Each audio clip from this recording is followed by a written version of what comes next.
So there's a procedure I want to discuss here, and it's a variation on the basic U substitution. And there's one particular case where it's helpful to think of it in this way. And it's what I call the double linear scenario. And so what we have here is, we have three examples here we'll play through. Each of these is, here this first, number one, we have x minus 2, and that's multiplied by x plus 3 to the fourth power. Now, the fact that this is the fourth power isn't the big issue. I mean, in principle, you could multiply this out, multiply this in, have a great big polynomial, but we're going to use this double linear scenario to simplify the process quite a bit, and also simply to illustrate the point. Now, of course, in this case, here we have x plus 3, and inside the radical we have x plus 6. This is not possible to multiply out in the same fashion. So it's not simply a large polynomial, and here we have a fraction version. So the thing to notice is, this is the double linear scenario. It only applies if both of these factors are linear. Now, it doesn't need to be x minus 2. We could have, in principle, this could be 5x minus 2. This, in principle, could be any value, 7x plus 3 to the fourth. And so we could have any linear expression, any ax plus b is allowed. We're doing some relatively minor, and this is the kind of thing that typically arises, but it's straightforward. The point is, this is linear, and we have factors involving those, and typically one of these is raised to some power. The same thing's happening here, and the same thing's going to happen there. If these are both quadratic, if this is x squared and this is x squared, this technique does not apply.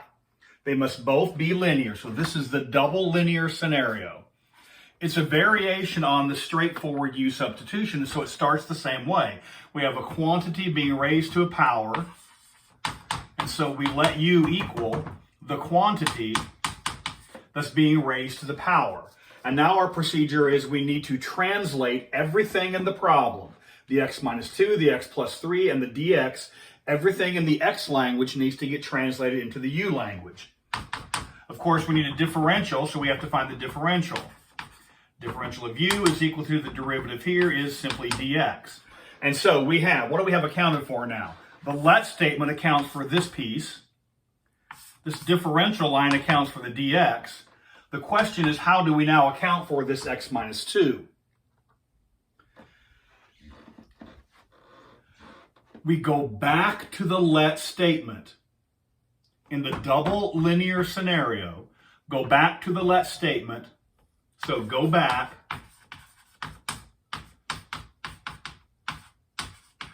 to the let statement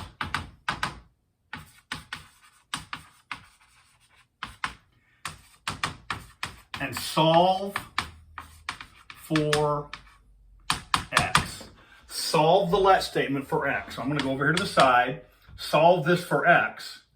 And so this translates as u minus 3 is equal to x.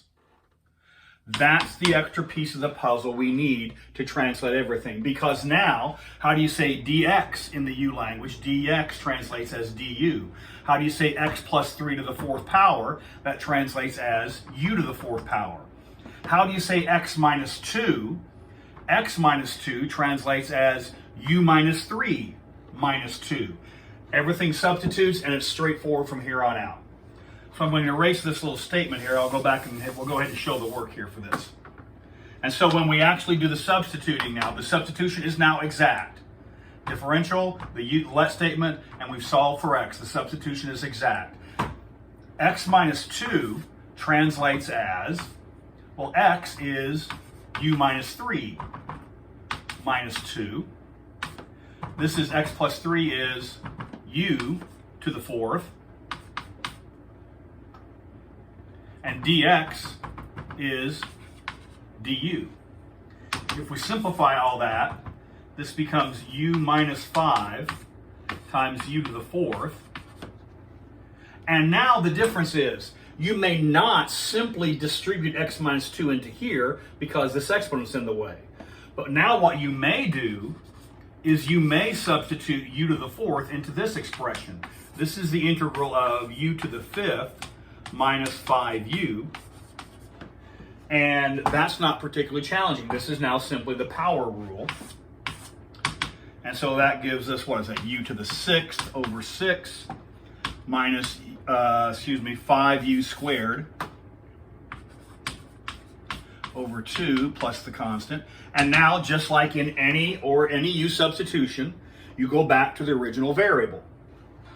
And so u was x plus 3 to the 6th over 6 minus, we have 5. What is this? This is u plus 3 squared over 2 plus the constant of integration, and we're out. And so that's the procedure. Go back to the let statement, solve for x, and then use that to substitute into this other factor that's present. A similar thing is going to be happening here. We're going to let u equal x plus 6, and then solve for x. That's going to allow you to substitute here. Here, this needs to get rewritten almost certainly, as this doesn't necessarily need to write this way, but we can say this is x minus 1 if you prefer the negative 1 exponent.